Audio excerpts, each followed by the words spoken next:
How's it going, people? Simon Slabber here, and this is your lovely patch notes update. Me do that thing, so we're back once again.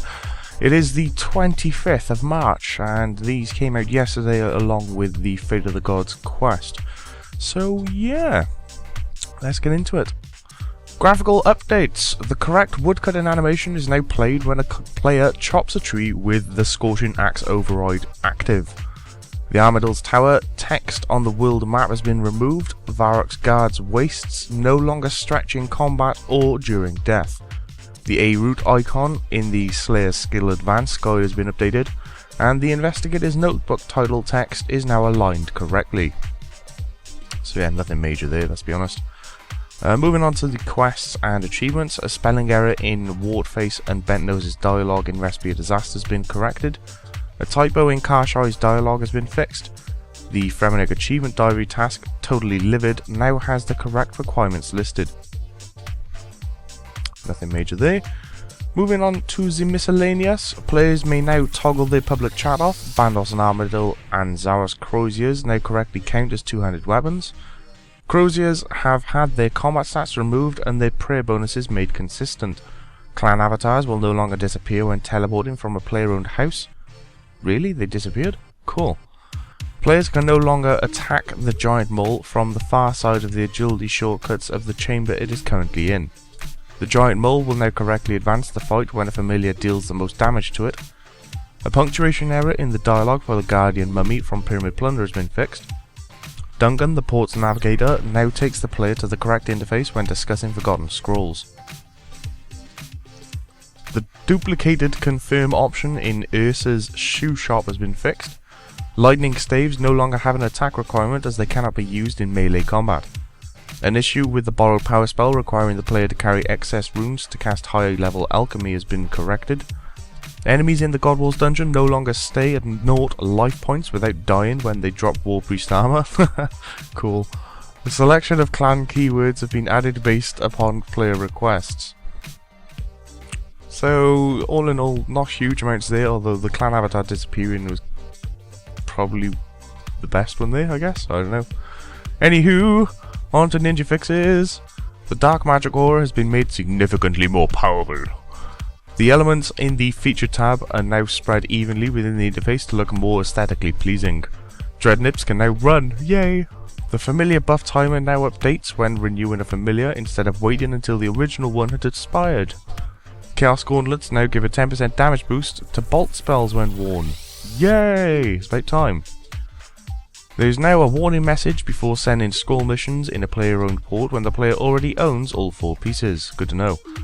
Pets can no longer be taken into the Big Chin Chomper minigame. It is now possible to enable and disable audio settings using keybinds. Players can now home teleport to various lodestones by using keybinds. And Bane ammo has been made more effective against its specific targets. So all in all, honestly, these updates, there's not a huge, like, oh my god update anywhere in here. It really is just minor fixes. So yeah, nothing massive there. They have changed the Silverhawk boots for those of you who don't know. These changes are actually in effect apparently. The Silverhawk charges are now consumed at a maximum of 1 per 45 seconds. After 45 seconds, the next chance is 100%. The best way to train agility is through agility methods such as the agility courses. This is true with the boots or without them. Silverhawk boots still offer competitive agility rates but aren't the fastest way unless you're wearing them on an agility course. Running around the world will still trigger at most once per minute, same as before. They've also addressed an issue whereby not all the intended skills were triggering the effect of the Silverhawk boots themselves. Divination, for example, still doesn't work, and this is a longer term issue unfortunately, but all other skills should now be working as intended. These changes are based on your feedback and our observations, since we hadn't achieved our goal of rewarding but reasonable passive agility XP while training your choice of other skills.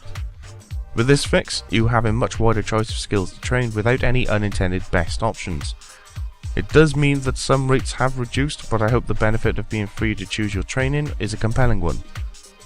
We have a separate fix underway for the defense requirement, probably to change the level bands slightly to make sure there's a level 1 pair. We'll get this finished, tested and released as soon as we can. So yeah, Silverhawk boots are slightly fixed. They're no longer OP as shit, but they're still pretty damn good if you happen to have them, that is. And they're going to be changing the defense requirements so other people can use them, and they can put it into kind of different tiers of uber power, I guess.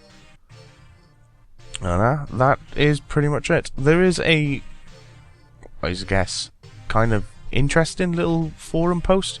All you need to do is simply come onto the community and then go to recent updates, and you've got this one right here. It's pinned at the very top, so it's nice and easy to find. It's game update questions, and in a nutshell, you basically chuck in your questions in here, and hopefully they'll eventually answer them. So yeah, it could be anything from why does chicken exist to how come I haven't managed to bitch slap Zarosh yet? There you go, any of those questions.